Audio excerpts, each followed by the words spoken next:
d'expérience.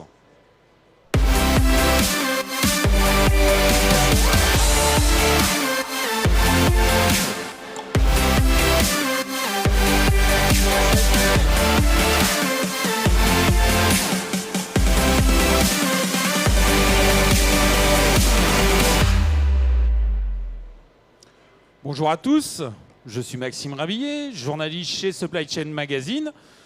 Et donc, je fais office de Monsieur Loyal pour ce cycle Prévision Planification, avec maintenant un témoignage qui relève plutôt de la planification, dont je vais tout bonnement lire le titre « Mieux planifier avec Hoplite, comment les sites de l'Easy Group anticipent mieux et réagissent plus rapidement ».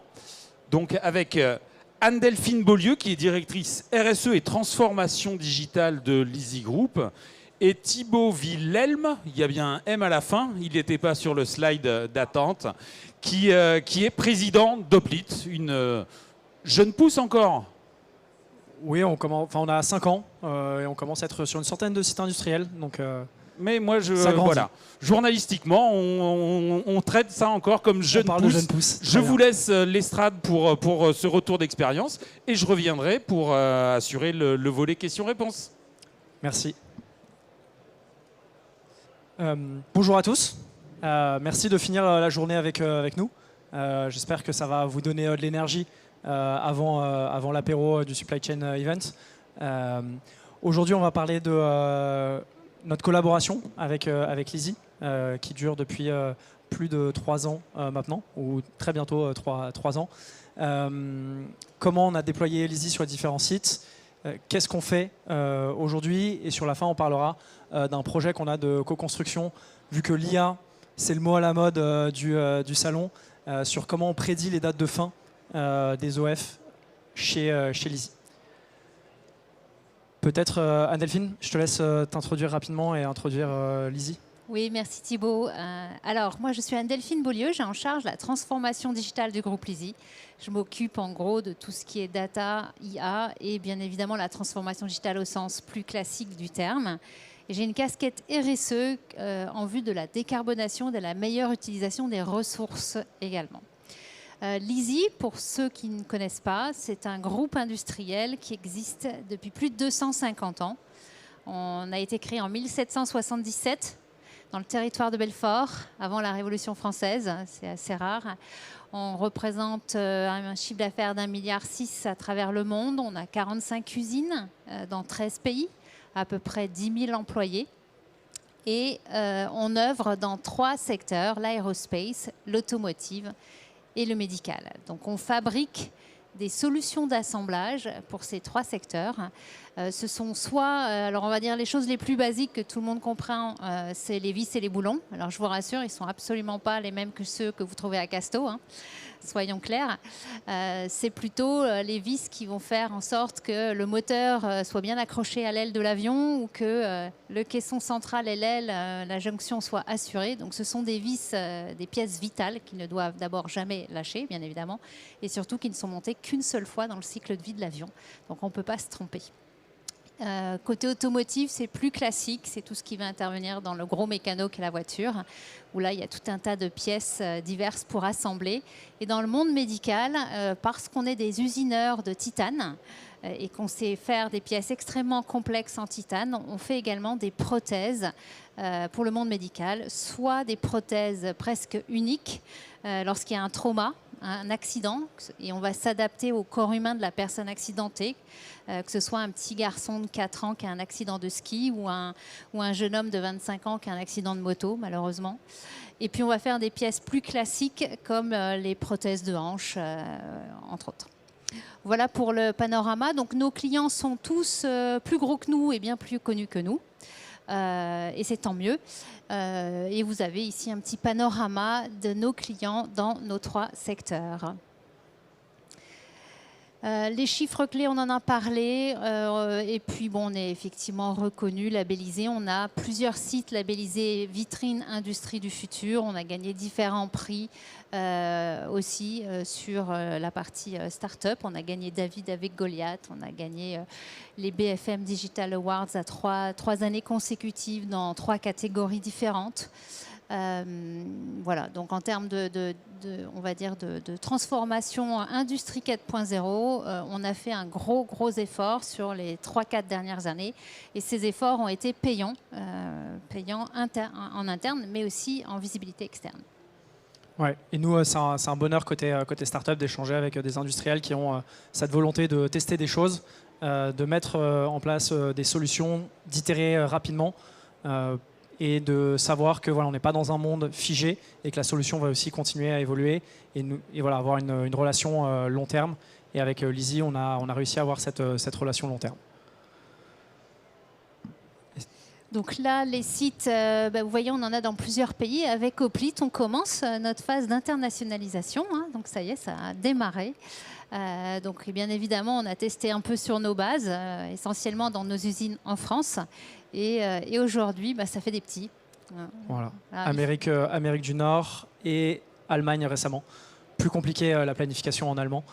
Déjà que c'est pas simple en général, mais avec des Allemands, ça donne du challenge. Tu vas voir les Turcs bientôt. Et voilà, on verra. Côté Oplit, donc nous, l'entreprise a bientôt 5 ans. On est une vingtaine de personnes et on est maintenant sur une centaine de sites industriels. Nos clients, ils sont principalement basés en France et en Suisse. On a beaucoup de clients suisses, notamment avec le groupe Richemont. Et ils vont avoir des sites un peu partout dans le monde. Donc chez Lizzie notamment, il y aura aussi le Maroc, les États-Unis et l'Allemagne. Et par exemple avec Nexteam, on est au Portugal, en Pologne, en Roumanie et dans d'autres pays d'Europe de l'Est, en Tunisie aussi. On va travailler avec des petites entreprises et aussi des grands groupes. Qui sont potentiellement avec des ADN assez hétérogènes. Par exemple, comme Lizzie, on va avoir la partie fasteners, on va avoir les pièces de structure, on va avoir la partie automotive, on va avoir le médical. Donc il y a une multitude de métiers différents. Mais ce qui rassemble en fait nos clients, c'est le manufacturing discret. Et c'est manufacturing discret qui passe par plusieurs étapes et on va dire des opérations qui ne durent pas des mois, mais plutôt pas mal d'enchaînements, du coup, et des problématiques de charge capacité et d'ordonnancement. Pourquoi on existe Parce qu'aujourd'hui, je pense qu'on est tous au courant, mais il y a quand même un contexte de forte volatilité pour les industriels qui sont un peu pris en tenaille entre les clients et les fournisseurs, qui apportent énormément de volatilité. Et pour être compétitif, on a besoin de réussir à s'organiser, finalement, à répondre plus rapidement, à anticiper plus, à être plus flexible. Donc je ne sais pas si c'est un sujet qui est important, j'imagine que c'est important chez vous, mais comment ça se traduit concrètement? Oui, effectivement, la volatilité s'est considérablement accrue autour de la crise Covid. Je pense qu'on est tous, en tout cas dans les industriels, que ce soit sur les chaînes de matières premières, les chaînes de livraison, tout simplement l'affermissement des commandes, le changement permanent. Donc on est rentré dans un cycle d'adaptation assez profonde de nos structures de production et surtout de la façon dont nos clients et nos fournisseurs amont en fait, vivent eux-mêmes leur production. Et ça a nécessité beaucoup plus de visibilité pour faire une meilleure planification, moins d'erreurs, moins de déperditions d'énergie, déperditions de matière, déperditions de temps et in fine de bonne humeur avec ou nos fournisseurs ou nos clients. Donc on a essayé avec Oplit de traduire de manière digitale et très intuitive, avec une adoption quasi immédiate de la plupart des gens qui regardent les écrans d'Oplit, de compréhension. Compréhension assez simple et après on peut aller de plus en plus dans le détail. Et puis ça nous a aussi permis de mieux simuler des scénarios. Ce qu'on faisait beaucoup moins bien dans des fichiers Excel. Il faut savoir qu'avant, rien que de mettre à jour le fichier Excel au réel avec un peu de prévisionnel, c'était complexe, surtout si on voulait descendre au niveau de ce qu'on appelle les gaps ou les postes de charge. Et donc finalement, les simulations et l'adhérence à nos simulations étaient rarement retravaillé. Donc, en gros, on a voulu changer ça et redonner le pouvoir à des niveaux plus granulaires également de prise de décision, plutôt que de rester à des niveaux plus macro qui étaient l'échelle de l'usine. Il y a 5 ans, ce qui nous intéressait, c'était de bien piloter l'échelle de l'usine. Aujourd'hui, clairement, on est redescendu au niveau des UAP et voire des postes de charge sur certains segments critiques. Voire des machines, même à Villefranche. Voire effectivement une machine. Donc voilà, Oplit, nous, on veut vraiment améliorer l'organisation de la production pour mieux servir donc, les clients et être plus réactifs. En général, très souvent, on vient remplacer des Excel plus ou moins complexes. Sur le site de Mélisée, je me souviens qu'il y avait 80 Excel, beaucoup d'Excel, d'extract, etc. Mais ça faisait un chiffre choc. C'est ça, 1,5 jours par mois, rien qu'à mettre à jour 80 feuilles Excel à peu près. Donc voilà, on les voit, c'est nos Excel préférés, initialement sur la supply, sur la partie moyen terme, mais il y a aussi le court terme, comment je viens indiquer des bonnes priorités aux opérateurs. Et de temps en temps, ça passe par des grands tableaux blancs, comme on peut voir là, des listes de priorités qu'on vient coller sur les machines ou qui sont dans les mains du chef d'atelier et qui transmet à l'oral les priorités aux opérateurs. Donc voilà, c'est ce process qu'on vient améliorer, simplifier et optimiser finalement. Donc avec Oplit, un planificateur prend de meilleures décisions, un opérateur travaille sur les bonnes priorités. Donc l'objectif, c'est qu'on ne travaille pas sur quelque chose qui est en avance quand il y a plein de choses qui sont en retard. Les managers n'empilent plus des Excel et donc ont les moyens d'avoir une analyse portée par la data pour savoir comment s'améliorer, où est-ce que j'ai un trou dans la raquette, quel est le maillon d'amélioration. Et je dirais même qu'on a pu choisir de piloter soit au retard, soit au stock. Et donc on a des cultures. La culture automotive a tendance à piloter au stock. La culture aérospace pilote plutôt au délai, en fait, au retard. Et grâce à Oplit, on a réussi à réconcilier un peu ces deux types de cultures, voire à faire en sorte que certains de l'aéro s'intéressent au stock et que l'auto commence à s'intéresser à son retard aussi. Ouais. Voilà. Même si en auto, en général, ils ont un peu moins de retard. Ils ont moins de stock aussi. Ils ont moins de stock et ils ont moins de stock aussi, mais l'aéro, et c'est vrai que ça m'avait surpris, cette logique de pilotage où on voit un peu quelle est la bulle de retard et qu'on essaye d'être le plus proche possible d'un retard nul pour avoir un bon OTT. Première question qu'on me pose à chaque fois qu'on parle d'Oplit, c'est est-ce que vous intégrez aux ERP, en quoi c'est différent? Donc voilà, notre vision des choses, c'est qu'un ERP, donc c'est vital pour un site industriel, pour une entreprise, même une grande entreprise. Et c'est ce qui va permettre de collecter et de structurer toute l'information. Mais est-ce que vous avez déjà vu des opérateurs suivre les priorités grâce à l'ERP? Non, pas souvent. Ce n'est pas forcément un outil qui a été fait pour simuler et communiquer. Et c'est là où on entre en scène. Effectivement, le RP est statique en fait. Or, là, on va parler de processus dynamiques qui se passent dans la vraie vie au jour de la journée, en passation de shift 1 à shift 2 et en passation de consignes aussi. Et donc ça, c'est du dynamique. Et le RP, malheureusement, vous le connaissez tous, d'abord, il n'est pas fait pour faire de la visualisation de données.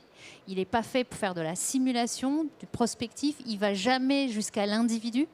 Il va éventuellement jusqu'à l'ordre de fabrication, mais il ne va pas complètement décomposer tous les tenants et les aboutissants autour de cet ordre de fabrication. Et grâce à Oplit, on a traduit de manière extrêmement simple, visuelle, colorée, ce que l'ERP ne sait pas faire, qui permet à tout opérateur et tout manager, et pas forcément le logisticien. Il faut savoir qu'en fait, Oplit, on l'a construit pour les logisticiens, et en fait, je pense qu'aujourd'hui, plus de 60% de ceux qui l'utilisent, ce sont des non-logisticiens. Eh bien, ça a rendu tout le monde capable de comprendre le flux logistique et quel est son rôle et qu'est-ce qu'on attend de lui sur les prochaines 24 heures. Ouais, en effet, notre utilisateur numéro 1 maintenant, donc on le voit dans les stats, c'est plutôt les chefs d'atelier finalement qui ont repris un peu le contrôle sur le process charge capa, qui peuvent mettre leurs inputs et dire voilà, j'ai tels absents, j'ai pas les compétences nécessaires. Et en effet, tu fais bien de le mentionner parce que la granularité, c'est quelque chose de super important pour nos clients. avec Oplit, on descend à la machine, on descend à l'opérateur pour les hypothèses de capacité, mais aussi pour l'ordonnancement. Il faut savoir qu'on a même connecté Oplit à une autre startup qui s'appelle Mercatim, dans laquelle on gère les compétences au poste. Et lorsqu'il y a un absent, quelqu'un qui ne badge pas, en fait, on est informé. Oplit reçoit la notification et Mercatim lui envoie le meilleur fit après la personne absente pour driver une machine ou un équipement. Exactement. Je ne vais pas rentrer dans les détails parce que là, c'est beaucoup d'informations, beaucoup de graphes. Mais on fait deux choses pour faire simple. On fait du PDP, de la charge CAPA, du MPS, Master Production Scheduling. Tout le monde a un peu son jargon, mais l'objectif, c'est de voir la charge en entrée, de potentiellement retravailler un peu cette charge en fonction des niveaux de stock pour fixer les bons objectifs de production en atelier et que ces objectifs soient cohérents par rapport à la capacité. Et on fait de l'ordonnancement. Et sur l'ordonnancement, on va venir découper les postes en deux, les postes goulot et les postes non goulot. Donc on va venir travailler à capacité finie sur les postes goulot et on va travailler plutôt sous forme de file d'attente sur les postes non goulot, selon une méthodologie qui va s'appeler DBR, donc Drum, Buffer, Rope, donc avec les goulots qui vont vraiment fixer la cadence de la ligne de production et qui seront les seuls postes sur lesquels on planifie à capacité finie. Donc là on rentre un peu dans les détails, mais si on vous dit qu'on planifie à capacité finie sur toutes les machines de l'usine, c'est qu'il y a un problème. C'est qu'il y a un problème méthodologique ou alors que la personne que vous avez en face de vous raconte n'importe quoi. Mais donc du coup, c'est très très important d'identifier d'abord quels sont les postes critiques, là-dessus de venir planifier à capacité finie et les autres de les gérer selon des règles de pilotage de l'encours simples. Donc nous, on s'inspire énormément du livre qui s'appelle Le But.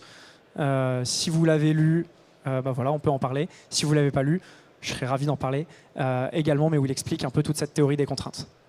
Voilà, et pour un opérateur, pour remettre ça en lumière, effectivement, lui, il a un écran et sur chaque machine, il a un empilement de couleurs qui lui dit, bah voilà, tu dois prendre le prochain wave, c'est celui-là. Celui-là, il va s'arrêter dans à peu près 30 minutes ou 2h40, si tout va bien. Donc, il connaît sa charge, il sait où sont ses bacs. Et surtout, comme c'est visuel et que tous les ateliers se voient, en fait, les opérations sont globalement successives, eh bien, l'opérateur, il sait s'il va se prendre un tsunami dans la figure. C'est-à-dire qu'il voit la tête du graphique de l'opération d'avant et il se dit « Ouh là là, ça c'est pour moi dans 48 heures ». Et donc, quelque part, même le dialogue avec le shop floor, avec le responsable d'atelier, s'est considérablement amélioré parce que du coup, ce n'est pas un Excel, quoi. C'est vraiment une vague ou en tout cas, c'est quelque chose qui ressemble à une vague et ça, c'est visuel pour tout le monde dans l'atelier. Ouais. Donc voilà. En général, on essaye de faire en sorte qu'il n'y ait pas de tsunami qui arrive, mais c'est vrai que ça peut arriver. Ça arrive. Il y a une petite partie analytics, on ne zoomera pas dessus. Passons au déploiement chez Lizzy et à cette belle histoire qu'on a commencé à construire et qu'on continue de construire.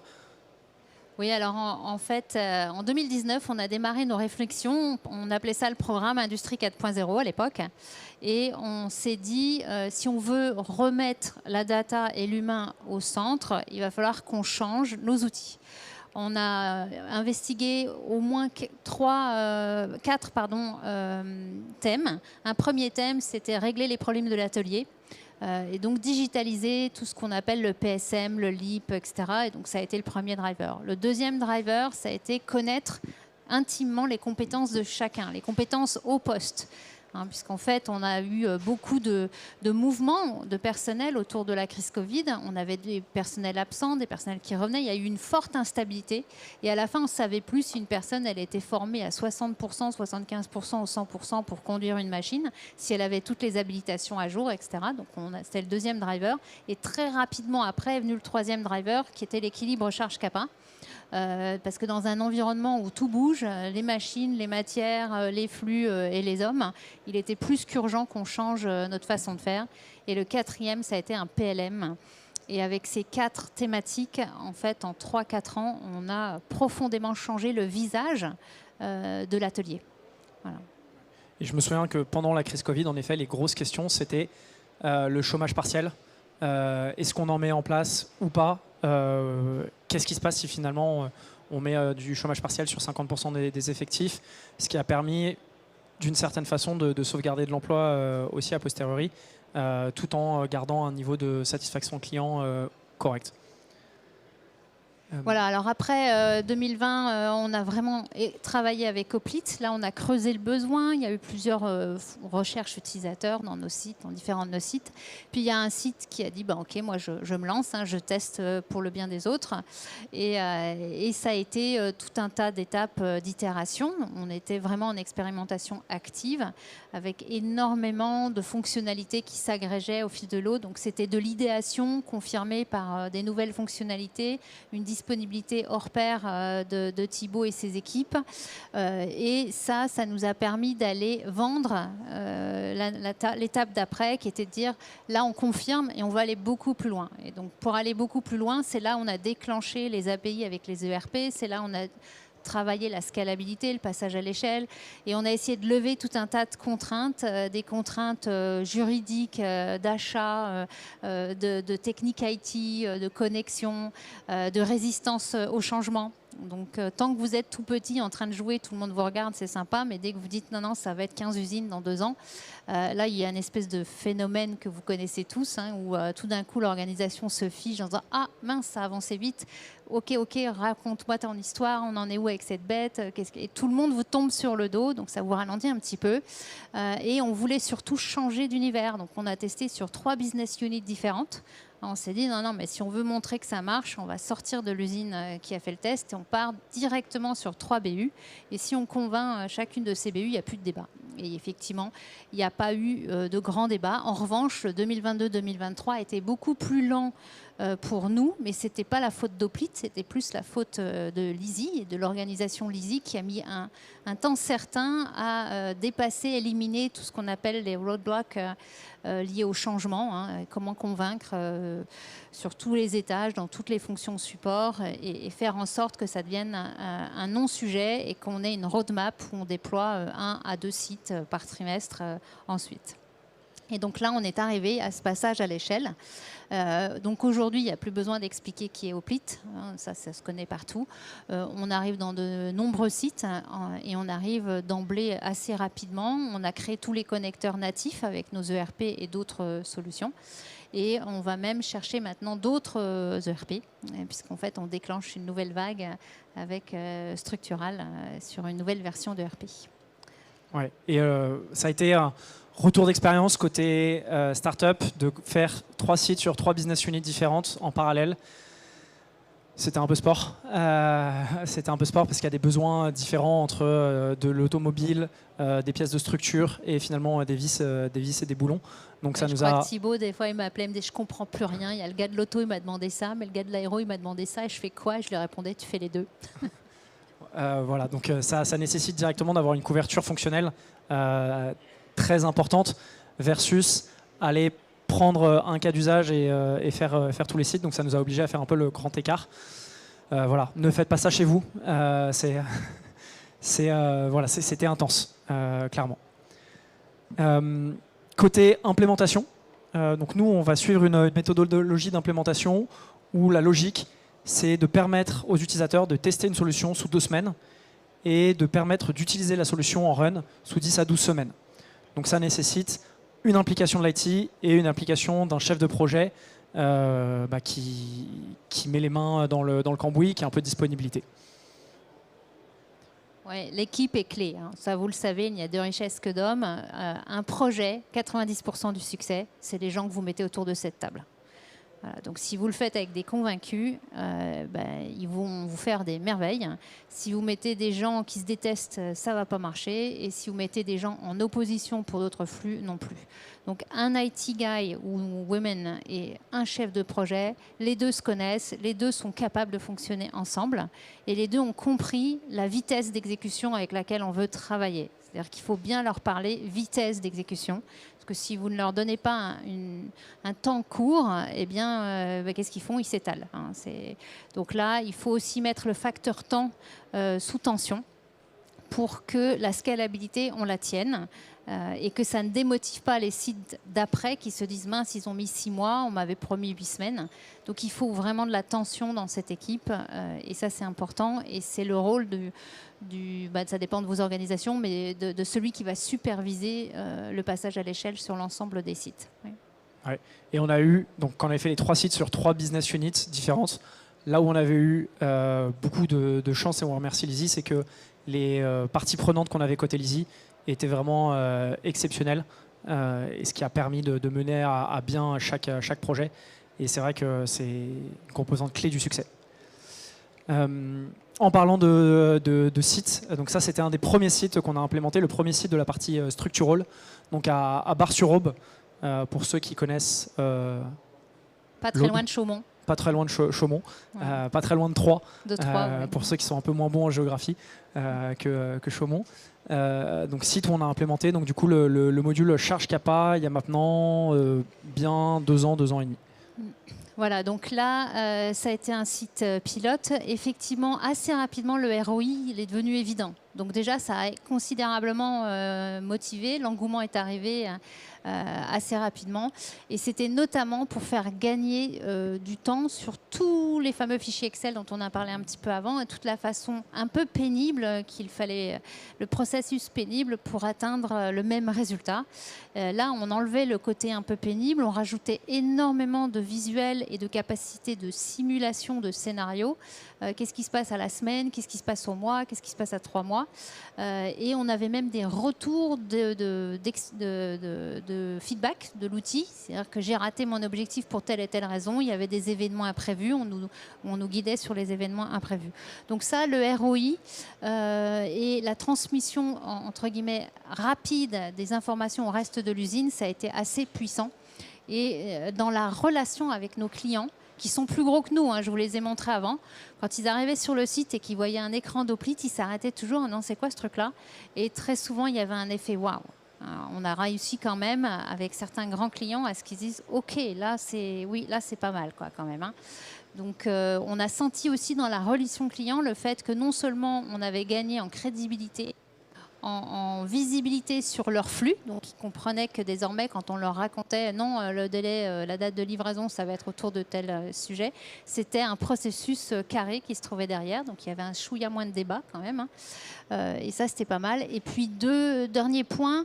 Effectivement, le process, la robustesse a été régulièrement éprouvée, testée, sa précision aussi. Et ça a été clé dans l'adoption. C'est-à-dire qu'à partir du moment où les gens se sont dit « je ne discute pas la donnée, les règles, elle est généralement plus que bonne et bien meilleure que ce que je produisais avant », la transparence et la confiance dans la donnée a monté aussi, ce qui a effectivement été un événement, en tout cas un point majeur pour le déploiement et l'adoption rapide. C'est que tout le monde, très rapidement, s'est dit « Hoplite, ça tient la route et ça m'aide grandement ». Et moi, c'est vraiment sur la partie relation client. Je ne savais pas du tout que c'était un usage. Et c'était un jour en parlant avec donc du coup, Nathalie, la responsable planif, et Sophie, la directrice supply chain. Elles me disent nous, on l'utilise quasiment toutes les semaines dans nos meetings clients charge capacitaire. Et donc, du coup, ça a vraiment amélioré notre relation. En plus, on a amélioré le taux d'adhérence de 20% avec notre principal client. Donc, finalement, c'est un gain de satisfaction et ça a amélioré notre relation. Et je savais pas du tout en fait, que c'était un usage possible. Donc, de temps en temps, en fait, les utilisateurs développent un peu la solution et trouvent des nouveaux usages auxquels on n'a pas pensé initialement. Donc, c'était assez intéressant. Et je sais qu'on a Nexteam aussi dans nos clients en aéronautique qui l'utilisent énormément sur cette partie communication client. Deuxième cas, deuxième business unit, côté Fasteners. Donc là, on va de l'autre côté de la France, à Villefranche, donc dans l'Aveyron, si je ne dis pas de bêtises. Oui, exactement, dans l'Aveyron. Alors là, c'était un autre cas d'usage. On avait plutôt la prod et la supply chain qui étaient un peu en opposition permanente. Ils se pensaient toujours l'un ou l'autre avoir raison. Donc, c'était un site où on avait structurellement des difficultés relationnelles entre prod et supply. Et grâce à Hoplite, en fait, et c'est là que je vous dis, on a pensé que c'était un outil supply, en fait c'est devenu de plus en plus un outil utilisé par la production, par le shop floor, c'est que finalement la production, elle s'est bien appropriée Hoplite, tellement bien que maintenant elle remonte voir son logisticien, elle lui dit ça tu vas me le bouger, ça tu vas me le bouger, alors qu'avant elle subissait les calculs sur lesquels elle n'avait aucune visibilité, qui étaient faits dans un Excel qu'on lui partageait de temps en temps et dont elle ne maîtrisait pas les tenants et les aboutissants. Eh bien ça a rééquilibré un peu la discussion entre la logistique et la production, et ça a libéré tout un tas de tensions. C'est-à-dire que finalement, la conduite de la réunion, le logisticien va parler simulation, moi je simule et je prévois plutôt le futur, la prod va gérer son temps plutôt court, et chacun va se retrouver à sa bonne place et à sa juste valeur, sans devoir être en opposition permanente avec les décisions de l'autre et en comprenant mieux les décisions de l'autre service. Donc ça, je ne sais pas si tu l'as retrouvé dans d'autres environnements que l'Easy, mais chez nous, ça a été vraiment le cas. Ouais. Ouais, on se disait que Hoplite est un outil de négociation, finalement, parce que ça permet à chacun de mettre sur la table ce qui est important pour lui. Et ça se traduit par les verbatims qu'on voyait. Donc moi, j'aime beaucoup entendre, voilà. En fait, c'était une impression de la prod. Avant, on prenait les décisions à vue de nez. Bon, bien sûr que la personne côté supply, elle avait un peu réfléchi quand même à son plan. Mais voilà, c'était le sentiment de pas être impliqué, ou bah voilà, de temps en temps on passait en 3-8 alors qu'en fait il n'y avait pas de charge, et ça c'est un sentiment de on faisait pas forcément confiance au plan et à la personne qui le porte. Et une citation que j'aime beaucoup, c'est le directeur supply Arnaud Brault de Villefranche qui dit: moi, ce qui me fait plaisir, c'est que quand le logisticien est absent, et ben les superviseurs mènent eux-mêmes le process de charge capa. Et ça, c'est quand même une belle victoire, il me disait. Et puis c'est un site qui l'été fonctionne avec une centaine d'intérimaires. Donc bien évidemment, on ne les fait pas venir à J1, démarrage J2. Hein, donc il y a tout un phénomène d'intégration et de formation, de montée en compétences, même si on arrive de temps en temps à récupérer ceux des fois précédentes. Et grâce à Hoplite, mine de rien, on a construit une montée en charge intelligente avec la prod et les montées intérimaires pour passer les périodes estivales. Et ça, c'était quelque chose qu'on ne faisait pas super bien. Et grâce à Hoplite, tout le monde se met autour de la table. On a les RH à qui on dit bah là, il va falloir que tu m'en rentres 30 sur la semaine X, puis 30 sur la semaine Y. Et que comment chacun, en fait, arrive à intégrer cette masse de personnes qui arrivent, tout en les formant et tout en les dédiant aux bons équipements. Et c'est là où on va dire la concordance entre Mercatim et Hoplite est aussi parfois un balai quasi parfait entre ces deux startups. Ouais. C'est beau. Ouais. Ça veut dire que Kevin il va être content que je lui ai dit le mot le balai. Dernier point dont on voulait parler, qui est un point intéressant, c'est le projet qu'on est en train de faire sur la prédiction des dates de sortie. Je vois que Maxime voit, il me dit on est en train de déborder. Donc la prédiction des dates de sortie des OF. Donc grâce à donc du coup de l'algorithmie et ce qu'on va appeler du deep learning si on doit sortir les buzzwords. Le problème, c'est que quand on veut, la situation actuelle, c'est que si on veut estimer la date de fin d'un OF, la seule façon de le faire, c'est de se dire ok, où est-ce qu'il est cet OF et combien de temps il reste. Et c'est aujourd'hui comme ça que tout le monde procède. Manque de peau, si on fait ça, ça nous donne la courbe jaune, la courbe d'écart et d'erreur. Donc là, c'est sur, voilà, avec une erreur moyenne de 35 jours. Bon, il y a des erreurs max dingues, mais bon, ça c'est le cas pour tout, on va dire, c'est les edge cases. Mais donc voilà, on a quand même une erreur standard parce qu'on ne prend pas en compte la priorité, on ne prend pas en compte la situation de l'usine. Et donc on s'est dit, on va mettre toutes les datas possibles et imaginables auxquelles on a accès, et on va voir comment ça impacte donc du coup la date de fin estimée d'un OF. Est-ce que ce ne serait pas cool qu'on ait une date propre comme avec un intervalle de confiance comme on a sur Amazon, je vais être livré entre le 20 et le 25 avec une confiance de 100%. Voilà. Grâce aux autres informations qu'on arrive à collecter et à agréger, donc par exemple la quantité d'un OF, est-ce que la gamme a changé ou pas par rapport à la dernière fois où on l'a produit, sur quelles opérations est-ce que ça passe, quel est le niveau de priorité de cet OF, est-ce qu'il est déjà en retard, etc. Et puis quel est le contexte de l'usine, est-ce qu'on a beaucoup de capacité ou alors pas du tout, quel est le niveau de retard actuellement, quel est le niveau de WIP, tout ça, ça va venir jouer finalement sur la date de fin.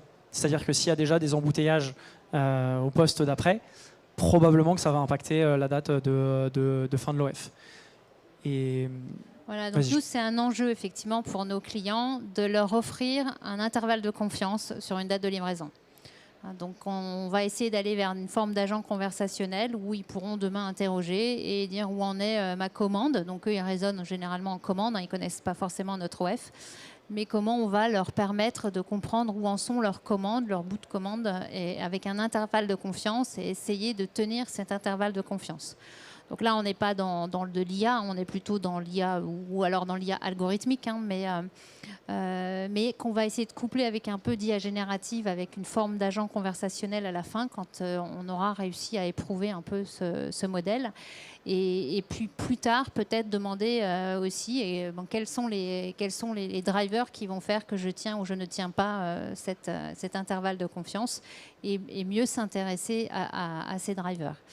Donc ça, c'est notre souhait à terme, c'est que peu importe qui interroge l'agent conversationnel, si on lui donne les droits, qu'il puisse à la fois estimer le délai et en même temps comprendre les drivers qui feraient que ça change.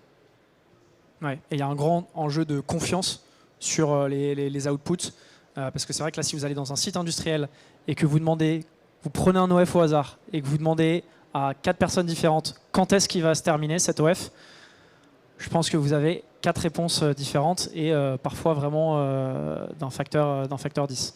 Bon, j'exagère un peu peut-être, mais il n'y a quand même vraiment pas du tout la même vision de quand est-ce que ça va arriver. Et aussi, on a dû faire un choix fort. C'est-à-dire qu'on devait soit partir sur ce qu'on appelle deep learning, soit des algorithmes un peu plus stochastiques. Et on a choisi de partir vers du deep learning. Le problème, c'est qu'on n'est plus capable d'expliquer par A plus B pourquoi on a un écart de 20 jours par rapport à la date de RP. On est capable de ressortir des grandes tendances. Donc voilà, on l'a repoussé de 20 jours parce que changement de gamme et parce que capacité plus faible que d'habitude.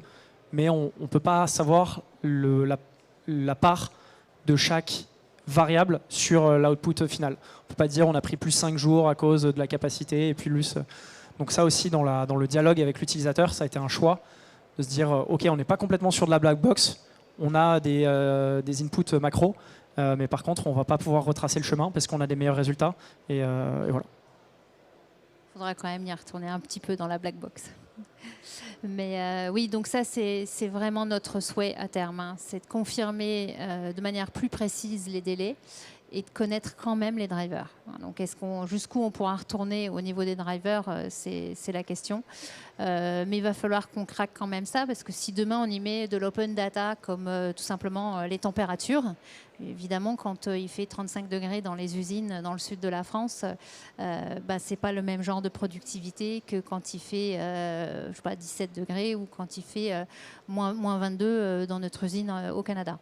Donc on a besoin aussi de mettre un peu d'open data pour modéliser aussi. Là, on ne l'a pas encore fait, mais avec plaisir. On va essayer progressivement. Ouais.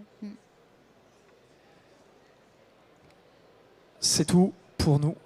Est-ce que vous avez des questions? Peut-être je vais revenir à la première page, j'ai oublié la slide questions, que normalement on doit tout savoir à la fin. Mais... Je reviens dans le décor. Est-ce qu'il y a des questions dans la salle sur ce témoignage stimulant? Hop là, je viens jusqu'à vous. Merci pour cette belle présentation. Pourquoi Hoplite? Comment vous avez choisi Hoplite? Parce que c'est assez, je dirais, courageux, peut-être un peu fou, de choisir une start-up pour développer sur du MPS et du scheduling, où il y a quand même beaucoup d'acteurs très établis. Vous prenez un Kinaxis ou autre, il y en a plein le salon. Donc, je trouve ça génial, mais qu'est-ce qui vous a motivé à prendre Hoplite? En fait, c'est le côté digitalisation du shop floor. On en avait ras-le-bol des trucs moches. Soyons clairs, c'est les trucs moches. Moi, chaque fois que je voyais des trucs, j'ai dit non, ça fait le taf, mais qu'est-ce que c'est moche. J'ai même pas envie d'aller bosser là-dedans. Et donc, on s'est dit, vu qu'on avait réussi juste avant à passer à des choses pas du tout moches et très, très efficaces et à les déployer vite et bien, on s'est dit, vu qu'on part de très, très loin, autant se faire plaisir. Donc, autant être capable de co-construire avec quelqu'un plutôt que de subir le choix d'un éditeur en se disant à la fin, ça fait le taf, mais c'est moche. Non, on l'a co-construit. On a co-construit les visuels, on a co-construit des fois les codes couleurs. Je me souviens de conversations, j'aime pas le fond blanc, tu me crées le clair et le sombre pour que tout le monde ait le choix. Il a fait. C'est des choses toutes bêtes, mais on a pu quand même agir beaucoup sur les visuels. Et le fait de repartir d'une feuille blanche, c'est bien aussi pour votre pensée stratégique. Alors, hormis le truc moche que je vous donne, parce que ça, voilà, ça faisait partie de la décision, mais le fait de se réapproprier sa pensée stratégique et de ne pas suivre un modèle conçu par d'autres, c'était quand même aussi une aventure extraordinaire. Et aujourd'hui, moi, je fonctionne avec une quinzaine de startups, dont 5 qui sont en permanence dans l'atelier. On a refait from scratch un PLM. Je crois qu'il n'y a pas grand monde qui a fait ça. Et nous, on a un PLM avec une start-up qui aujourd'hui est certifiée militaire, entre autres. Mais voilà, on a fait avec cette start-up ce qu'on a fait avec Hoplite, ce qu'on a fait avec 3 autres. On est parti avec eux d'une feuille blanche pour réaccoucher d'une pensée stratégique qu'on a co-construit, non pas vu du top vers le bas, mais sur le shop floor, avec les opérateurs, avec les responsables du AP, avec certaines fonctions support autour de l'atelier, et ça a redonné la main à l'atelier par rapport aux fonctions support.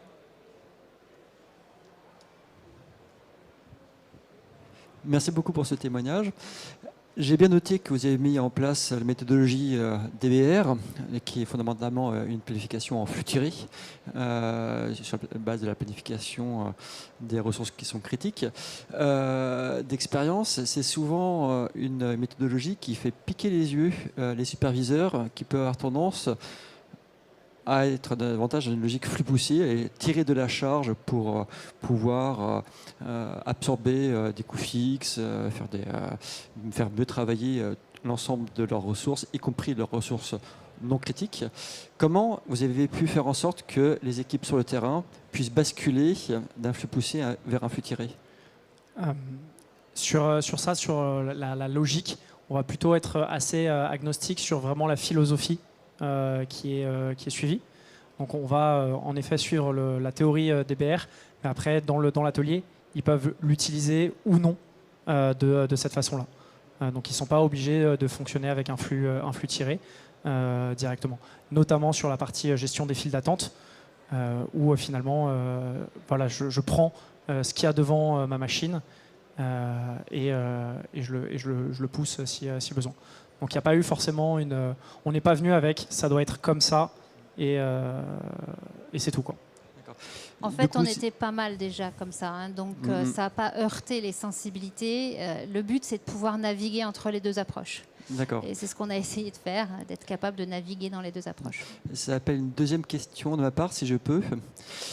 J'ai vu dans les slides, vous avez évoqué le DBR pour les ressources Goulot. Et dans les slides, vous avez également évoqué la méthodologie ConWhip pour les ressources non Goulot. Comment vous avez fait pour concilier les deux approches? Ok, on arrive sur, sur du technique. Pareil, ça ne va pas être utilisé par les mêmes acteurs aux mêmes endroits. Par exemple, chez Lizzy, je ne pense pas qu'on ait mis en place, par exemple, de ConWhip directement. Ils ont un ConWhip déjà qui fonctionne bien, un ConWhip maison sur le site de Saint-Ouen-l'Aumône, qui nous a beaucoup inspiré dans notre développement. Et donc, en fait, chaque site a sa particularité. On va mettre en place du ConWhip chez des clients comme Cartier, par exemple, mais où ils ne sont pas forcément en DBR sur ces ateliers-là. Je ne sais pas si ça répond bien à la question, mais en tout cas, chaque site son problème. Oui, c'était bien l'un ou l'autre, c'était pas les deux en même temps. L'un ou l'autre. C'est l'un ou l'autre. Et effectivement, quand on fait des pièces de structure et que vous construisez des aubes ou des pales pour les avions, c'est pas la même chose que construire des vis et des boulons. Et encore moins dans le secteur automotive, vous avez des pièces par million et plutôt des pièces par milliers. Donc il fallait une grande flexibilité et que chacun puisse le faire à sa façon. Et c'est ce qu'on a essayé de construire avec Hoplite. C'est qu'il y ait différentes composantes, différents visuels et différentes façons de penser son flux. Voilà. Voilà. Parce que si jamais, par exemple, les philosophies DBR, DDMRP, ConWhip sont plus à la mode, nous, on sera encore à la mode. C'est ça l'objectif, en tout cas.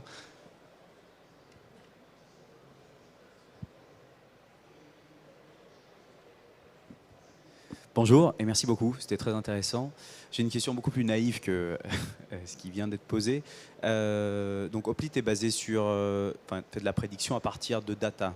C'est une question plutôt bête, mais d'où vient le data? Est-ce que vous avez du défi dans la collecte de data qui est quand même la base d'un outil comme celui-ci et qui peut être une source d'erreur et de mauvaise planification? Eh bien oui, comme tout le monde, on a des datas merdiques qui traînent un peu partout. La qualité de données, la gouvernance de la donnée n'est absolument pas à la hauteur des enjeux du digital et de l'IA, encore moins. Et c'est grâce à des petites solutions comme ça qu'en fait, au lieu de s'attaquer frontalement à toute une fonction support en lui disant il va falloir retravailler ton data model, et puis ça semble ardu, ça semble difficile comme tâche, et des fois même ils ne comprennent pas ce qu'on leur demande, et bien en fait, le fait de partir avec une feuille blanche et de leur dire attention, là il faut de la donnée bonne, et comment on rend la donnée en qualité, finalement on arrive grâce à ces outils à leur faire faire du data model sans qu'ils s'en rendent compte en fait.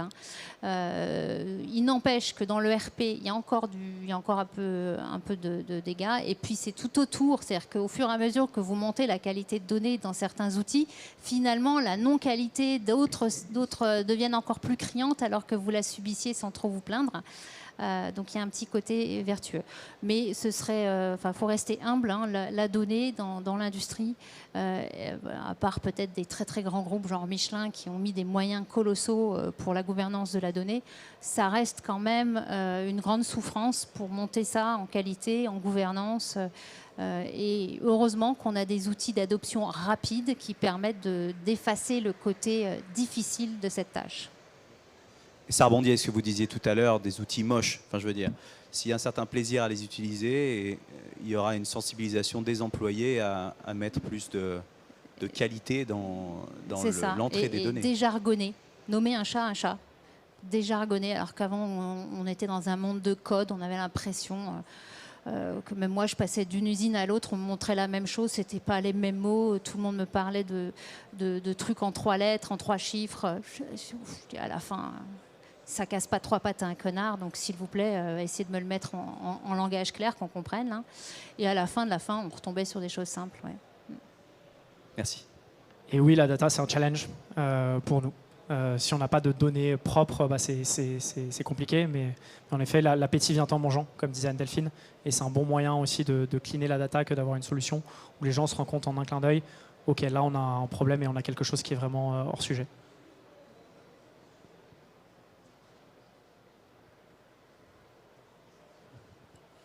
Bonjour.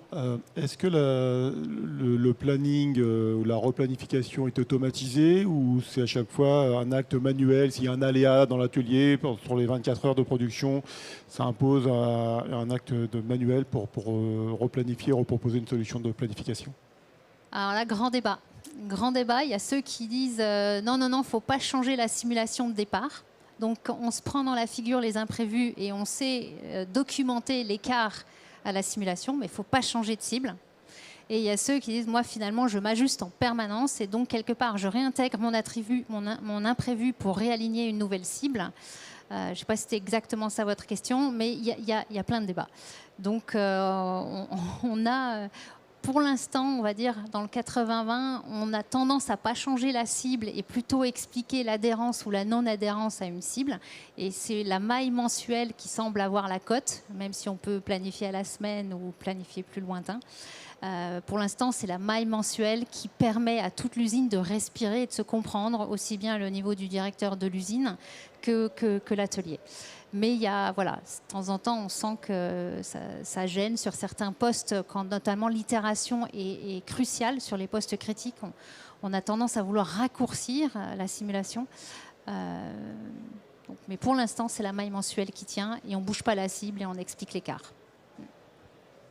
Ouais. Et sur la partie vraiment ordonnancement fin, pareil, quand on va venir faire un ordonnancement fin où on se dit lundi on fait ça, puis on fait ça, puis on fait ça l'après-midi, etc.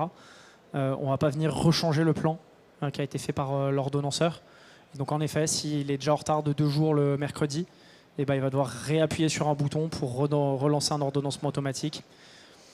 Voilà, je pense qu'il ne va pas en mourir. Et si on se dit qu'on est dans une logique de planification avec un horizon figé où on veut suivre jour par jour ce qu'on fait, on ne doit pas avoir un système en face qui rejoue les choses toutes les 10 minutes dès qu'on a un petit retard. Il y a une dernière question. Bonjour, je voulais juste savoir au niveau du plan de production justement, est-ce qu'il est travaillé dans Oplit ou est-ce que vous le travaillez dans votre ERP ou dans un autre système? Alors, le plan de production, il est travaillé dans Oplit. Par contre, la matière, elle vient de l'ERP, dans laquelle on a les backlogs, les ordres de fabrication, la BOM, enfin tout ce qu'on trouve dans le calcul des besoins qui sont faits dans nos ERP. Mais ce calcul des besoins, il est largement perfectible. Et comme les programmes informatiques de RP, avant qu'on arrive à trouver la personne qui se souvient comment on modifie le curseur, c'est coton. Donc, on va plutôt dans Oplit pour essayer d'interagir sur ce format de calcul des besoins. Et alors la question qu'on nous demande souvent, c'est est-ce qu'on réinjecte dans le RP le retour? Pour l'instant, ça freine. Voilà. Mais c'est pas exclu. Pas forcément de notre côté. Non, mais côté Lizzy, là, on a la population IT notamment qui ne veut surtout pas qu'il y ait des retours entrants dans le RP. Pour l'instant, mais je pense que c'est une bataille qu'ils vont perdre à terme. On arrive au bout. Moi, j'ai quand même une dernière petite question, alors qui est plus une question de béotien. Je ne suis pas un praticien. Il y a plein de questions qui ont été posées que je n'aurais pas été en mesure de poser. Mais par contre, je revenais sur l'effet waouh. Quand vous amenez des clients qui sont de beaux clients sur les sites et qui voient cet outil, donc j'ai bien compris que c'était un point positif dans la relation que vous entretenez avec eux, mais je me demandais, côté Oplit, du coup, vous chassez à l'étage, du moins voilà, à l'échelon au-dessus, et vous pensez percer chez les fameux grands clients de Lizzy? Bah oui, ils sont déjà capables en fait. Hein. Ouais, je pense dans les gros clients de Lizzy, on a commencé à travailler avec Safran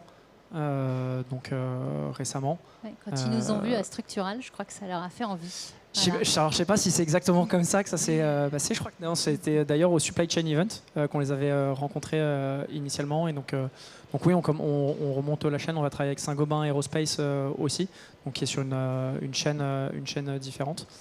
Mais oui, il faudrait qu'on arrive à plus systématiser ça. Si un client va voir chez Lizzy et trouve ça sympathique, comment on fait en sorte qu'il veuille mettre ça en place chez lui? Pour l'instant, c'est pas quelque chose qu'on met commercialement, qu'on a très bien automatisé ou en tout cas systématisé. Merci, et merci pour ce témoignage comme quoi la présence sur Supply Chain Event permet de faire de belles rencontres. Voilà, exactement. Merci en tout cas pour cette présentation qui marque la fin de cette journée. Et je vous laisse pour poursuivre éventuellement la discussion. Je sais que là, on arrive dans la partie plus apéritive, en tout cas plus détendue de cette première journée de salon. Merci encore.